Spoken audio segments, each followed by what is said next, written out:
It's the Daily Doug. Hey y'all, welcome back to the Daily Doug. Thanks for being with me today. My friends, you have found me on a Friday. That means it is the end of yet another work week, and I have you covered with a big time Masterpiece Friday episode today, y'all. And I'm excited for this one. Before the end of the year, we're into December now, right? Before the end of the year, I wanted to get to the rest of Ommadawn from Mike Oldfield. And it's one of these albums that's been on my master list and on my radar to get to for a long time. I finally got to part 1 in late October as part of our fan favorite series over on Patreon. That month, we were listening to some of our favorite longer epic tracks, and Ommadawn Part 1 was included in that presentation. I loved it so much that I decided to excerpt that reaction and share it here on YouTube. That episode ended up being episode 877, and I shared it to YouTube just 3 weeks ago on November 15th. So today, we're listening to all of Side 2, y'all, and I'm really pumped for it. As a reminder, friends, this is Mike Oldfield's third album. It was released in October of 1975. He had made a big splash with his debut album, Tubular Bells, but his follow-up album, Hergest Ridge, underwhelmed a little bit. It did do well on the charts, but it wasn't quite the continuation of all the success that Mike was interested in. And I read a little bit about this today as I read in for the last bit of Ommadawn, and we'll talk about it after the piece is concluded. I think it's really interesting.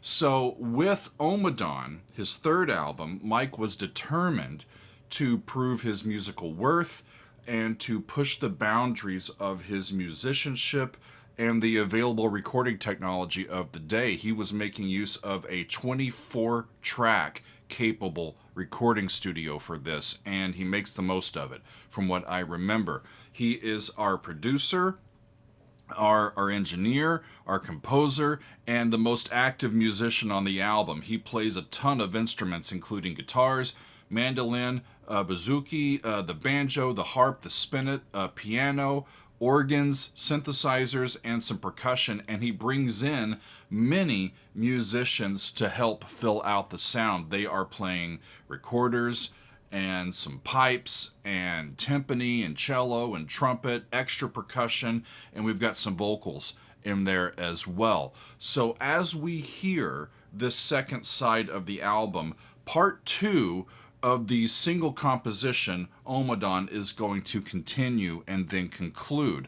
The album then concludes with a song called On Horseback, and this is a song that is separate from the rest of the entire piece, and it was released as a single soon after the full album was released, but it was actually a B-side for Mike's instrumental version of A Christmas Carol called In Duce Jubilo, which is a beloved German carol that dates back to the Middle Ages. It's an old carol, and if the full album came out like at the end of October that year and you wait a month, it's the Christmas season. So what are you going to do? You're going to release an instrumental of A Christmas Carol called In Dulce Jubilo, and you also include this little song called On Horseback, and that's the ending that we're going to hear. I read that it's quite different in its tone and in its sound from the rest of the album. So I'm eager to get back to Ommadawn and complete this composition, and I'm curious to hear what he did with On Horseback. So let's get to it. Friends, when I heard part 1, we made use of the 1975 stereo mix, so I'm going to go back to that same version here for part 2. So let's get to it, y'all. Here is Mike Oldfield with Ommadawn part 2, and we're going to hear On Horseback. Off we go. Okay.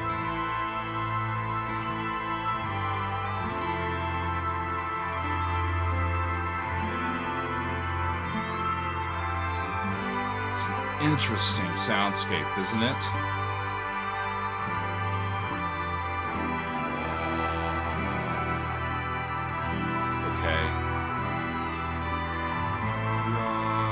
So that's an A. A minor is going to be the 1 chord. So down to the 6. F. F major 7. Really beautiful chord.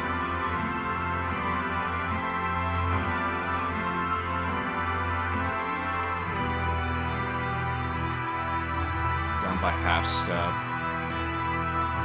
To E minor. That's going to be minor 5.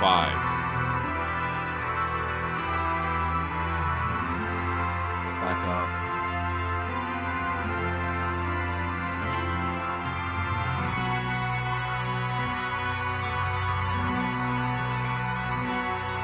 Okay. It's a minor chord. Woo! Down by half step. Down by half step again. Slow moving here, y'all. Woo! Down by another half step.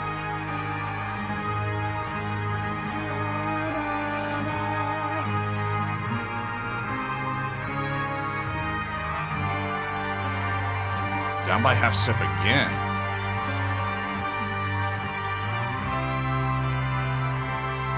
Okay. Brighter chord.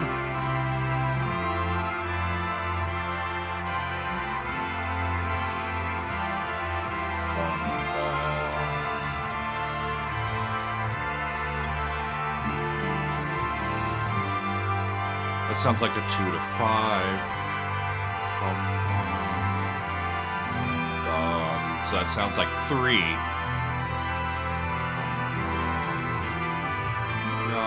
The 6 chord. Is that back to A minor where we started?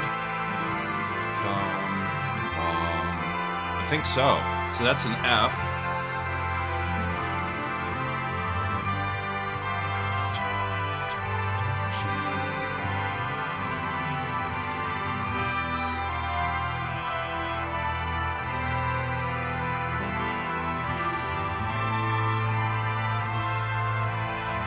Just descending scale-like passages melodically as he builds this up. A lot of conjunct motion, not a lot of skipping around. Stepwise motion.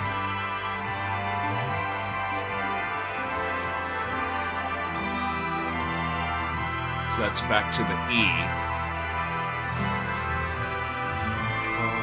To A.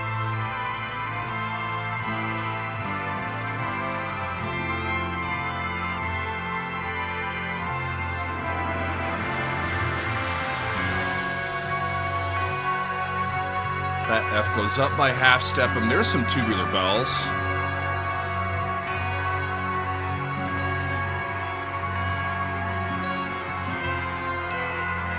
Wow.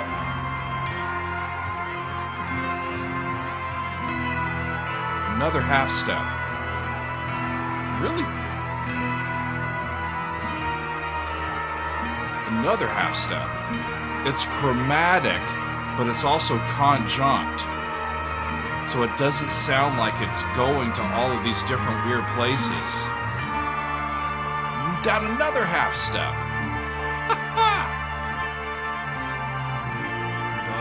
So that's flat 6. It's going slow enough that I can follow it. So that's a 7.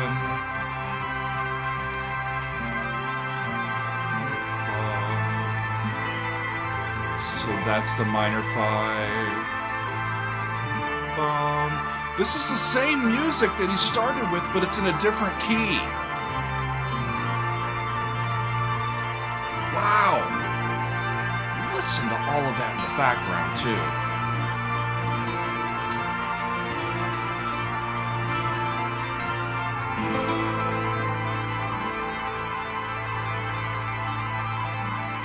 It's relatively static, but there's so much motion.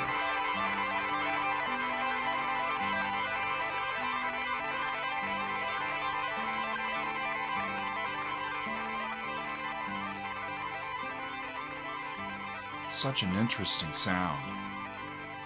And all of that synth is going to just fade out. Beautiful pacing. We're left with some lovely acoustic sounds here.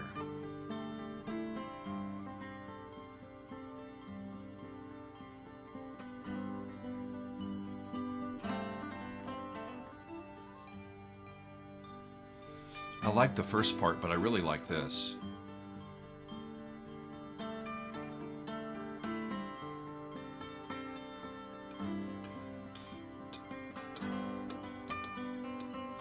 Four-3 resolution, suspension resolution into that G major chord, I believe.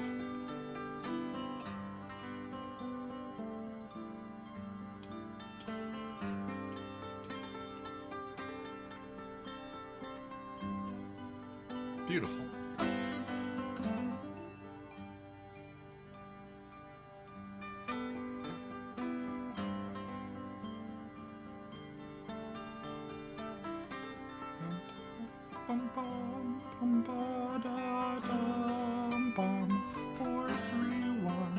That's that 4-3 movement that I was talking about.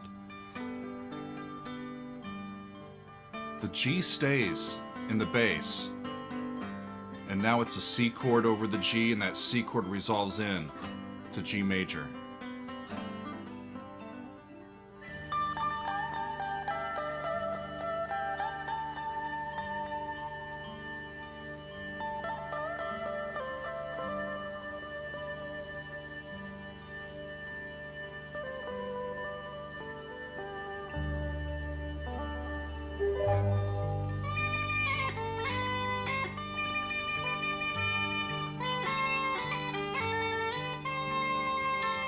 Wow, what a change in tone color and timbre from the beginning.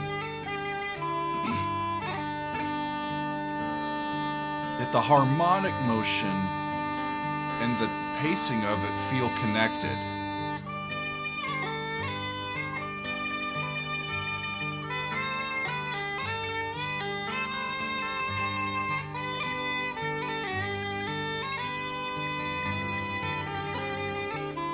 Having that drone in the background gives a nice palette for this music to sit on top of.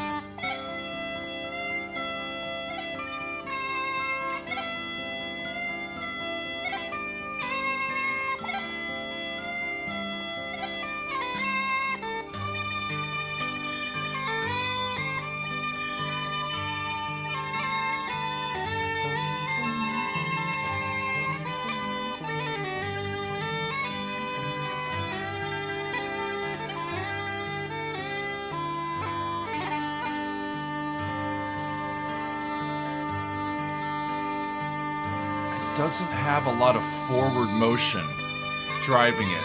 It's just content to set the scene and just give it some music, some sound to just live. It's like it's been there forever.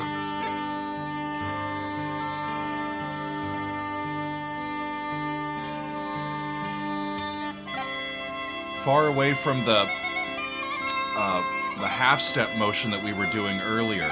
It's more common practice and tonal the way it's moving now. It resolves on that major 1.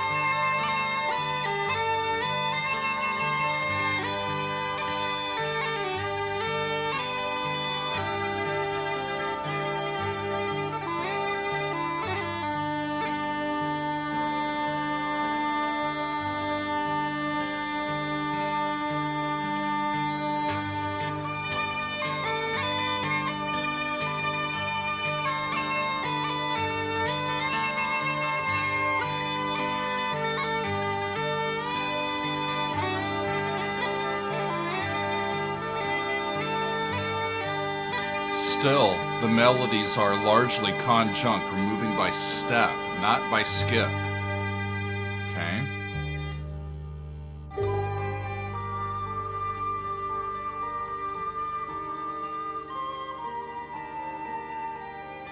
So we stayed on G, but it turns minor.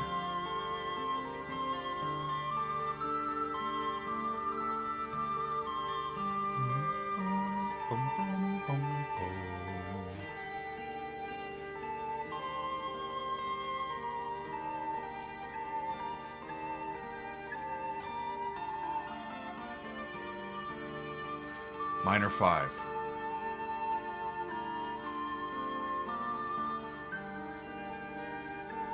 Maybe not. It's hard to know.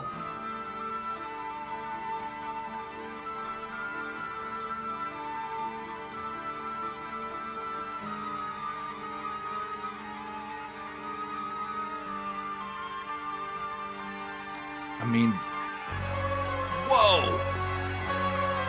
Sinister.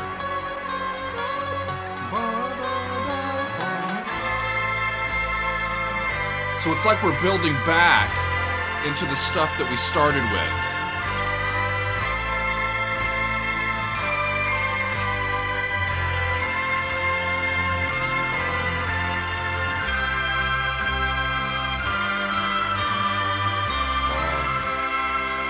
New key.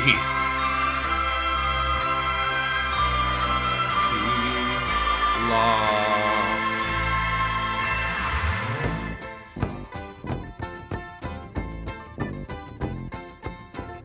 Okay. Is this the On Horseback? I don't think it's gonna come yet.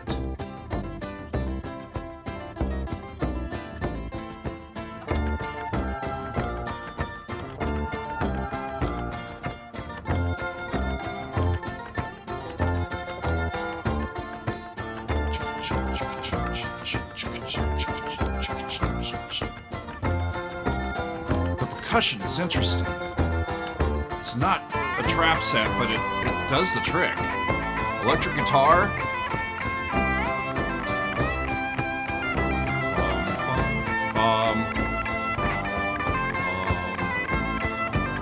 6, 5, 4, 1. So they're going back and forth between relative major and relative minor. Different key.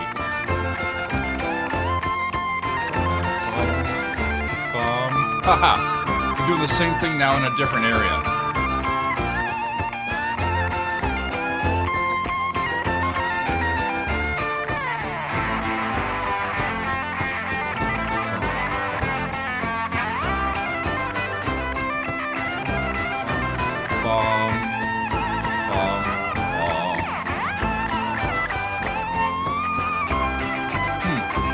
Just trying to figure out the pattern. 5, 6, 5, 4, 5, 6, or flat 6, flat 7, 1. If we're gonna call that 1 again, and it's A minor, which is where this side started. And that might be the culmination of Ommadawn. It's gotta be. Interesting ending. So now we're on to On Horseback.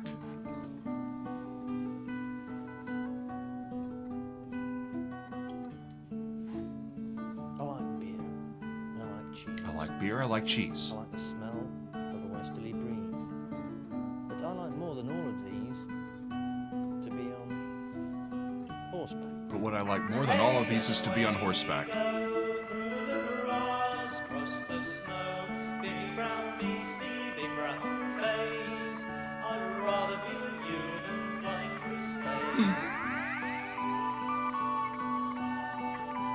I'd rather be with you than flying through space. It's a nice sentiment. And I like rain and open fires with roaring flames. But if the thunder's in my brain, I'd like to be on horseback. Some like the city, some the noise. Some make chaos and others toys. If I was to have the choice, I'd rather be on horseback. I'd rather be on horseback. Hey, and away we go through the grass, across the snow. Big brown beastie, big brown face. I'd rather be with you than flying through space.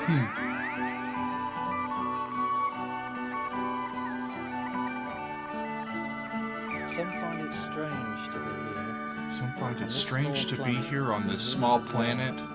And when it's strange and full of fear, it's nice to be on a It's nice to horseback. be on horseback. Some are short and others tall. some hit their heads against the wall. But it doesn't really matter. The instrumentation here almost makes it sound Christmassy.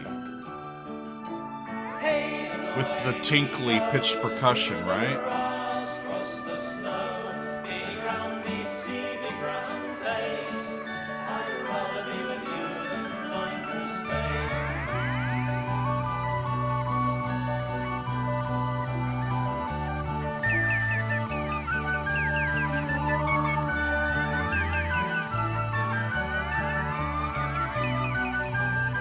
So again, using the drone to pull together all of these sounds. So if you feel a little glum, If you feel a little glum, to Hurgist Ridge. Hurgist You should Ridge. come. To Hurgist Ridge, you should Summer, come. winter, rain or sun, it's good to be on horseback. It's good to be on horseback. Cross the snow, big round beastie, big round face. I'd rather be with you than flying through space.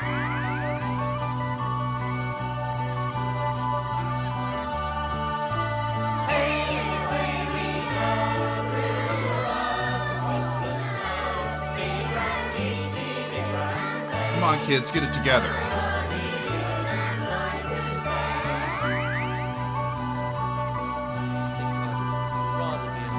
You know, I'd rather be on horseback. And that's how it ends. It's like a little after dinner amuse-bouche or something. Just something to wet your whistle and have something tasty to end on. Wow, y'all. So let me talk about this ending little song, On Horseback. It wasn't really talked about in detail on the original record. But here I think he's recalling his time spent at Hurgist Ridge, which borders England and Wales, which is where he wrote his second album, and it's where he recorded this one. And because he talks about, where is it? So if you feel a little glum, to Hurgist Ridge you should come, in summer, winter, rain, or sun. It's good to be on horseback. And with horseback, he says, some are short and others tall, some hit their heads against the wall, but it doesn't really matter at all when you happen to be on horseback. He's equating being on horseback with being sort of emotionally free to feel himself and to be away from the hustle and bustle and everything. I want to tell you a little bit about what I was reading into with this particular song here at the end of this, and with, in general, how Mike was navigating his life after Tubular Bells. I find quite a bit of humanity in this music by Mike. When he achieved phenomenal success with Tubular Bells, it didn't cause him to grow this huge ego and want to make the most out of a popular musician's lifestyle. Rather, his success didn't sit well with him. He wasn't comfortable with it, and he really didn't care too much for the sales numbers or the chart success. As a result, he sought to get away. He sought refuge away from the limelight, away from the big city, and he went to this idyllic countryside setting, and that location was Hurgist Ridge, which was where he composed his follow-up to Tubular Bells. He ended up recording at the Manor, which was owned by Richard Branson, the head of Virgin Records, which is his record label, right? But with Hurgist Ridge, from what I was finding, his heart really wasn't in it. He is quoted as saying that for that record, he had to squeeze out the music, almost like it was getting out the last bit of toothpaste from the toothpaste tube.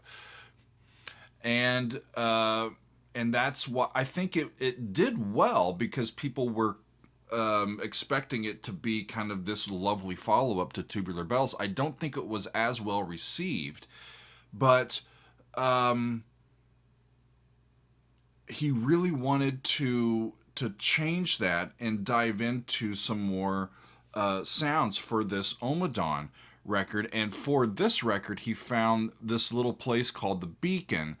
And to quote him, he says, "It was only a little place flimsily built and a bit run down, wedged on that hill, surrounded by bracken and sheep. It was all quite lonely up there, and the wind was blowing all the time." But it was in that isolated location that he decided to record this album. And as the main breadwinner for Virgin Records, no questions were asked when he asked them to install a complete state-of-the-art recording studio in this little location. He says, "Virgin and Richard and the engineers delivered an entire top-of-the-range recording studio to my little college in a big lorry. They even got me a grand piano, a beautiful Steinway that fit in the old snooker room. And Richard himself carried the Farfisa organ that I needed to the house." Fascinating, y'all. And he ends up recording most of this on his own. He brings in extra musicians to fill in the gaps, and he's just out working in his workshop. And we get this beautiful, beautiful record. I want to go back and actually listen quite soon to the entire thing. I feel like having the space between listening to part one and then having like a month before I listen to part two, I'm a little separated from the experience of hearing part one. I think if I went through it and heard part one and then flipped it over and went straight to part two, I would hear the callbacks and the form and the sounds that connect part one to part two a little more palpably.